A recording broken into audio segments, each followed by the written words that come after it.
Hola, buenas tardes, ¿cómo les va?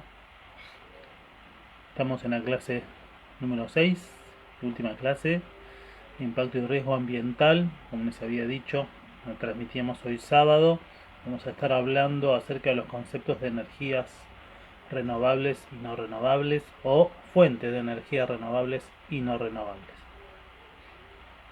Para empezar vamos a definir qué es la energía desde desde el punto de vista técnico, digamos, desde la física. La energía se define como la capacidad que poseen los diferentes cuerpos para generar un trabajo, ¿no? Eh, Ese trabajo en física tiene que ver justamente con, a veces, con un desplazamiento a lo largo de una distancia, eh, donde hay una fuerza también que acompaña a a ese efecto, ¿no? Esa energía en los cuerpos tiene que ver a veces con su constitución interna, entonces hablamos de energía interna, a veces tiene que ver con su posición. Por ejemplo, si decimos que un objeto está ubicado a determinada altura y se suelta, ese objeto empieza a caer, entonces la energía está dada por su posición, por eso decimos que es energía potencial. O cuando un cuerpo se mueve, tiene energía de movimiento, que es la denominada energía cinética.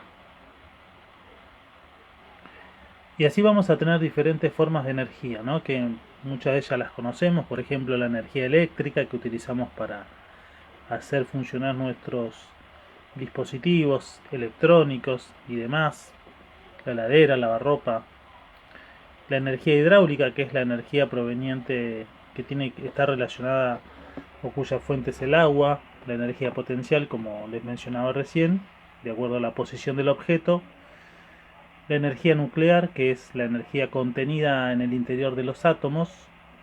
eh, Hoy puse energía potencial dos veces, recién me doy cuenta. Energía eólica, que sería la energía del viento, y así podemos mencionar de otros tipos de energía, ¿no? Como las energías fósiles, la energía solar, etcétera. Bien, ¿cómo clasificamos las fuentes de energía?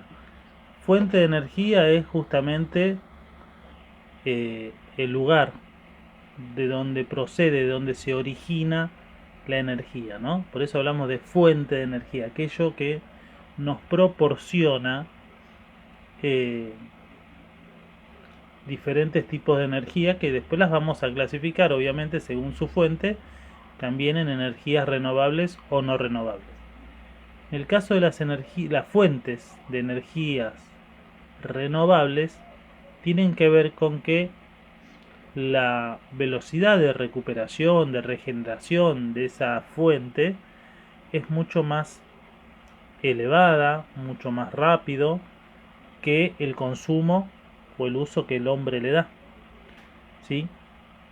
Esas fuentes se viven regenerando, reabasteciendo constantemente a una tasa mucho mayor y mucho más rápida que la que el hombre hace uso de ella.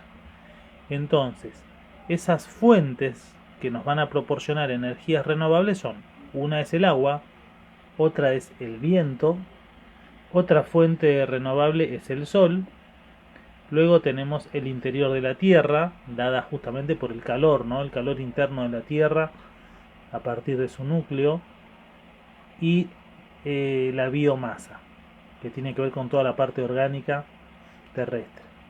Y luego tenemos las fuentes de energías no renovables, estas que su tasa de recuperación o su velocidad de recuperación, de regeneración, es muy lenta porque tarda millones de años. Entonces, una vez que se consume, una vez que se agota, ya no queda disponible para poder ser utilizada, ¿sí? En ese caso hablamos de los combustibles fósiles y de los minerales.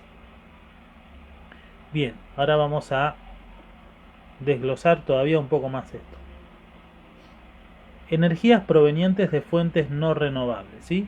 Una de esas fuentes no renovables, como recién mencionábamos, son los combustibles fósiles, ¿no? El combustible fósil es la fuente. Y de ahí obtenemos eh, tres derivados, ¿no? El petróleo, el carbón mineral y también el gas natural. En el caso del petróleo, que es un líquido aceitoso de color pardo o verde azulado, de acuerdo a su procedencia, está formado por sustancias que llamamos hidrocarburos, conformados por carbono e hidrógeno, de ahí viene su nombre. Y ese petróleo, una vez que se lo extrae, ya que se forma a varios kilómetros en el interior de la Tierra como producto de la acumulación, eh, la compactación y la sedimentación de restos de materia orgánica de hace millones de años junto con otros minerales y también en ausencia de oxígeno, soportando grandes presiones y temperaturas en el interior de la Tierra, y a través del paso de los millones de años da origen y formación al petróleo. Ese petróleo, así como se lo extrae generando una perforación, un pozo petrolero hasta donde se encuentra el yacimiento o la trampa de petróleo, como también se le suele llamar, se lo extrae y luego se lo transporta a lo que es una planta industrial denominada refinería. Se lo puede transportar por camiones, cisterna, o se lo puede transportar en barco o también a través de tuberías.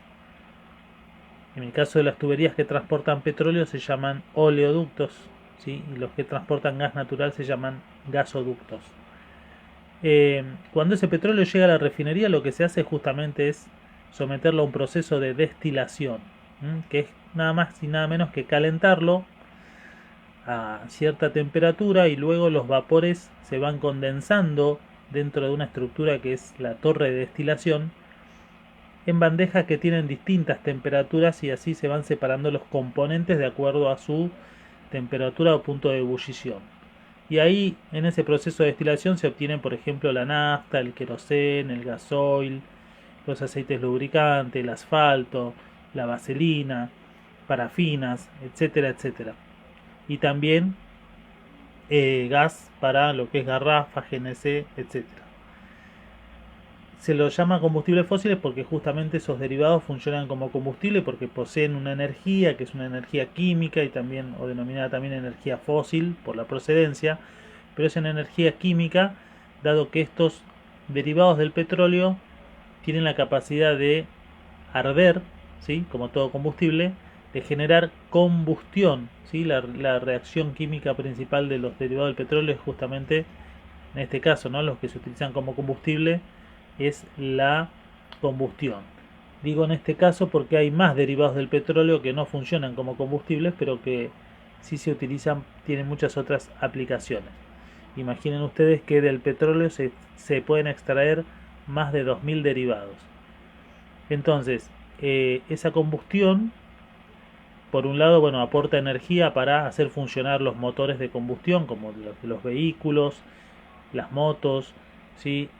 Los trenes que funcionan con gasoil, camiones, aviones que utilizan el queroseno como combustible, los que son los transbordadores espaciales, por ejemplo, etcétera.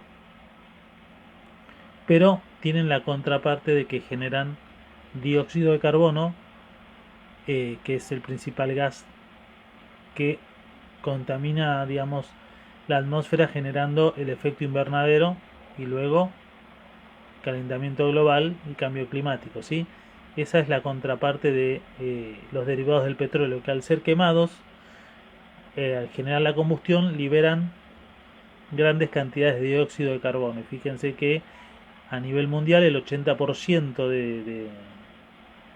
del globo, digamos, del planeta, tiene su matriz energética basada justamente en combustibles fósiles, ¿no?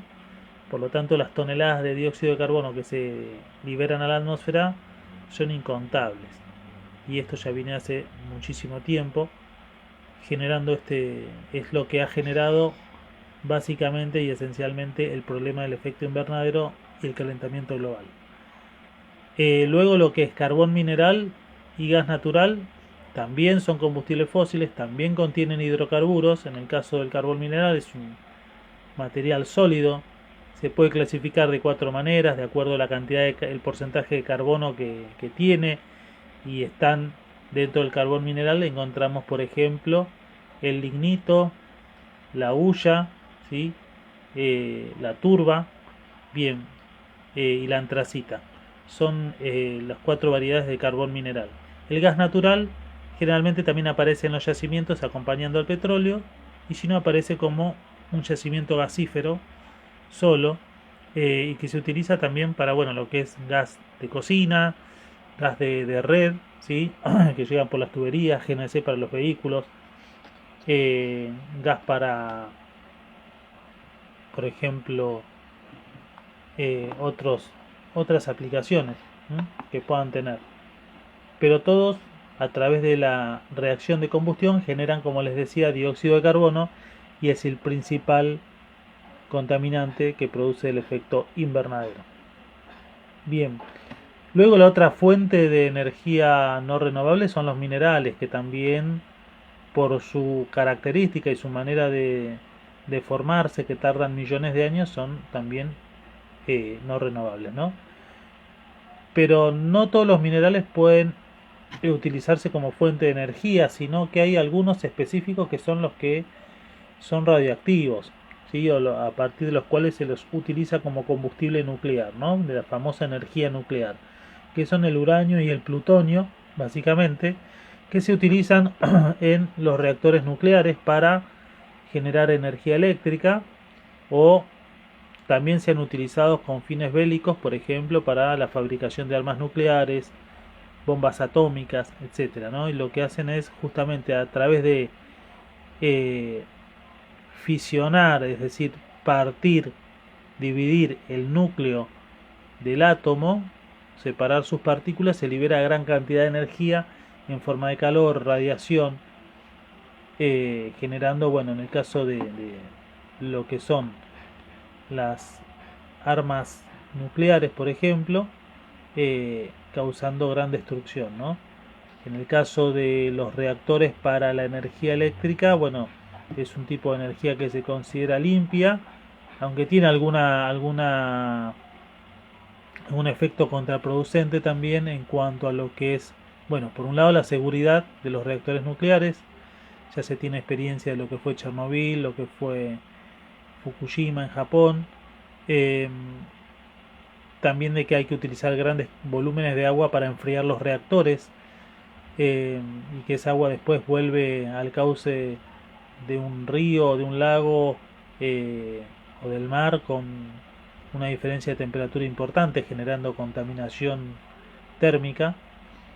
Pero bueno, es un tipo de energía que se utiliza con fines pacíficos en el caso de la producción de energía eléctrica, ¿no? Acá tenemos en Argentina, en Buenos Aires, en la localidad de Lima, tenemos lo que son las centrales de Atucha, ¿sí? 1 y 2.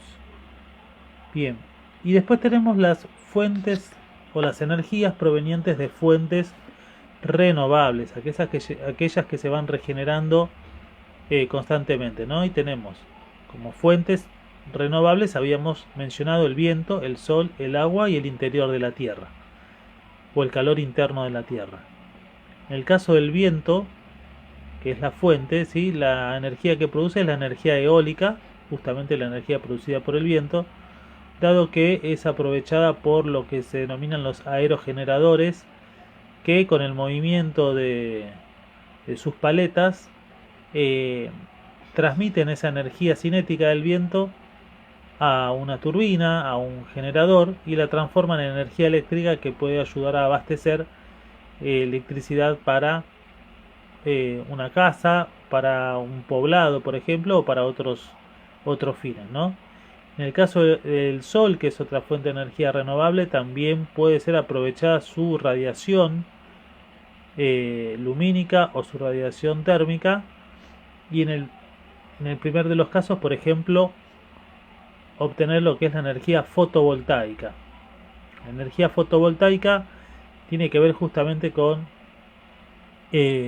un fenómeno que se produce en los denominados paneles solares, que es el efecto fotoeléctrico, donde esos paneles de silicio van a generar a través de la radiación del sol una corriente de electrones y de esa manera generar energía eléctrica para el domicilio, ¿no? Para el hogar o para lo que sea, y con la posibilidad de que esa energía eléctrica también se pueda almacenar en baterías especiales. De esa manera podemos alimentar una casa con energía eléctrica, o incluso ya hay, bueno, proyectos mucho más grandes capaces de abastecer a una parte de la ciudad o algún lugar, pueblo por ejemplo, pequeña localidad, con energía eh, fotovoltaica, así energía eléctrica obtenida a través de la radiación del sol. Obviamente que es un tipo de energía totalmente limpia, inagotable, que no contamina. Lo único que, bueno, es la energía eléctrica que se obtiene es en comparación con la convencional, digamos, producida por las centrales eléctricas o hidroeléctricas, ¿sí? En este caso todavía sigue siendo menor por ahí el rendimiento, entonces requiere la instalación de muchos paneles para algo realmente grande, ¿no?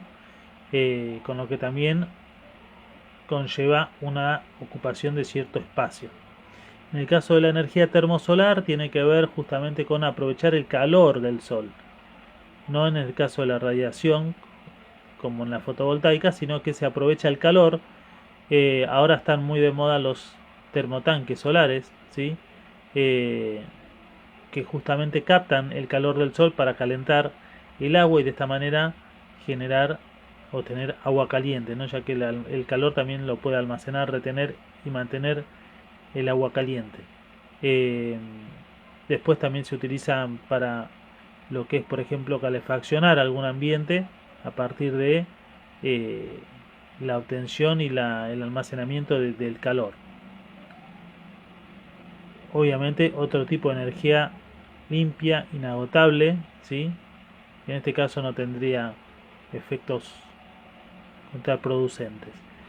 En el caso del agua, otra fuente renovable, nos provee tres tipos de energía, ¿no? La hidráulica, la mareomotriz y la undimotriz. Si bien todas provienen del agua, tienen sus diferencias en la manera en que se obtienen. En el caso de la energía hidráulica hablamos de aquellas que es producida por el movimiento del agua de los ríos o donde hay diques o embalses, que justamente por la caída del agua, esa diferencia de altura genera energía potencial, luego energía de movimiento, energía cinética, y bueno, a través de ello eh, se aprovecha justamente el movimiento del agua, es decir, lo que el agua corre o fluye, ¿sí? Con cierta energía cinética, para mover turbinas que están conectadas a un generador y producen y transforman esa energía de movimiento del agua en energía eléctrica, y de esa manera generan la corriente eléctrica para los domicilios, ¿no? Para las diferentes localidades o ciudades, que es el tipo de energía eléctrica más utilizado, ¿no? La que proviene justamente de los embalses, represas o ríos caudalosos con mucho movimiento de agua. Luego tenemos lo que es la energía mareomotriz, que proviene justamente de la diferencia de la altura de las mareas en el mar, ¿no? De acuerdo al horario, se utilizan como cierto tipo de embalse o de trampa, ¿no? Donde cuando está la marea alta dejan ingresar esa agua excedente, la retienen, y cuando la marea baja, esa agua que quedó atrapada la sueltan, digamos, y al salir con fuerza a través de un generador también generan energía eléctrica, ¿no? Eh, la única, digamos, desventaja que tiene es que, bueno, tienen que ser colocadas o instaladas estos dispositivos en lugares donde la marea tiene una diferencia de 5 metros o más. Si no, no es útil. Luego tenemos la energía undimotriz, que tiene que ver con el movimiento de las olas del mar, dado que siempre hay viento y se van generando olas. Hay dispositivos especiales, algunos como que tienen forma de serpiente, eh, u otro tipo de dispositivo diferente, que lo que hacen es justamente moverse a medida que las olas del mar generan, ¿no?, ese movimiento. Eh, y con eso también, obviamente, siempre se trabaja con generadores que aprovechan ese movimiento del mar y lo transforman en energía eléctrica. Estos dispositivos son también de menor rendimiento, ¿sí?, comparado con la energía hidráulica, digamos, producida en ríos o embalses o en represas hidroeléctricas, como por ejemplo Yacyretá, que tenemos en Argentina. Eh, Son de menor rendimiento, pero también igualmente son útiles. Luego tenemos la energía proveniente del interior de la Tierra, o sea, el calor interno de la Tierra, y por eso se llama energía geotérmica. Geo viene de tierra y térmica de temperatura. Esto tiene que ver con que, bueno, el núcleo de la Tierra, el cual la ciencia nos dice que está constituido básicamente por hierro, y después tenemos también roca fundida y demás, en su estado magmático, que luego cuando sale por la erupción de un volcán se transforma en lava, genera un calor bastante intenso, ¿sí?, bastante importante, y el cual se ve representado a veces o se ve manifestado en aguas termales en algunas zonas, géiseres y demás, ¿no?, donde salen chorros de agua hirviendo. Dentro del interior de la del lecho marino también tenemos como unas especies de chimenea que van largando agua caliente, y eso tiene que ver todo con el calor interno de la Tierra, ¿no?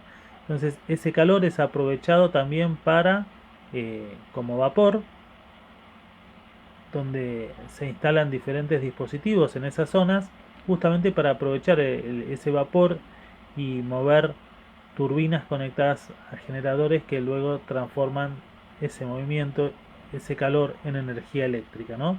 Todos esos tipos de energía son aprovechables y transformables. Siempre la energía se puede transformar, se transforma de un tipo de energía en otro. En este caso, todas apuntan a transformar la energía de estas fuentes renovables en energía eléctrica o en energía calórica, generalmente en energía eléctrica, que es la que utilizamos para la mayoría de nuestros artefactos, ¿no? Bien, obviamente también es un tipo de energía limpia, no contamina, y es beneficioso en cuanto a eso para reducir el daño o el impacto ambiental. Y luego tenemos lo que es justamente la biomasa, ¿no?, como fuente de energía renovable. Y de allí tenemos tres derivados denominados biocombustibles. Biocombustibles, ¿sí?, biodiesel, bioetanol y biogás. Lo que es la biomasa es justamente toda la parte de materia orgánica de la Tierra que se puede aprovechar, del planeta, que se puede aprovechar para obtener diferentes derivados que funcionen como combustible, ¿no? En este caso hablamos del biodiesel, bioetanol y biogás. En el caso del biodiesel se obtiene justamente de el aceite comestible ya utilizado, ¿sí?, el aceite de cocina que utilizamos, a través de un proceso llamado transesterificación, se lo transforma justamente en un combustible orgánico, no contaminante, y que se suele utilizar en reemplazo de los derivados del petróleo. Hay maquinarias o distintos tipos de vehículos que ya se emplean justamente con este tipo de combustible, ¿no? Se obtiene, como les decía, a través del aceite proveniente del aceite de cocina. Y acá, por ejemplo, en la que era la zona, lo que es la zona de Malvinas Argentina, donde estaba el obrador de vialidad y demás, sus maquinarias utilizaban, sus motores estaban adaptados para utilizar o funcionar con biodiesel, ¿no?, lo cual era reducir justamente la contaminación y el impacto ambiental producido por la quema de combustibles fósiles. Este viene a ser una alternativa para reducir justamente la cantidad de dióxido de carbono que se genera en la atmósfera por el uso de los combustibles fósiles que son provenientes de fuentes no renovables. Luego tenemos el bioetanol. El bioetanol, eh, todo lo que termina en ol, en el caso de la química, es un alcohol, ¿sí? El bioetanol se obtiene justamente por la fermentación de la caña de azúcar y se utiliza también como sustituto de las naftas, ¿no? En Brasil, por ejemplo, la alconafta también es una mezcla de nafta eh, convencional con justamente etanol.